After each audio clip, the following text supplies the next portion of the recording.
সব জিনিসের কিন্তু একটা লিমিট থাকে। ভয় দেখায় নিয়ে লোককে দিয়ে কাজ করানো, এটা কিন্তু অনেক সবাই জিনিসটা অ্যাপ্লাই করে। কিন্তু এটা মনে রাখবেন, আজকে আপনার ভয়ে আছে, কালকে কিন্তু যখন ওই লিমিটটা ক্রস করে দেবেন আপনি ভয়ের দেখানোটা, তখন কিন্তু এটা আপনার উপরে ব্যাকফায়ার হবে।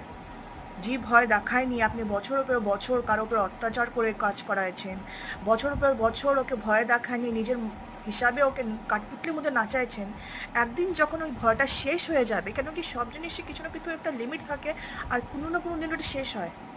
আর যখন ওই ভয়টা শেষ হবে, যখন ওই লিমিটটা ক্রস হবে, তখন কিন্তু ওই মানুষটা সব থেকে বেশি ডেঞ্জারাস হয়ে যাবে আপনার জন্য। কেন কি ওই জিনিসটা যে এতদিন এত বছর ধরে ও সহ্য করছে, ওটা কিন্তু ওই জিনিসটা একদম ইন্টারেস্ট শুদ্ধা আপনাকে ব্যাকফায়ার করে দেবে। ওর জন্য ভয় দেখানো বন্ধ করুন।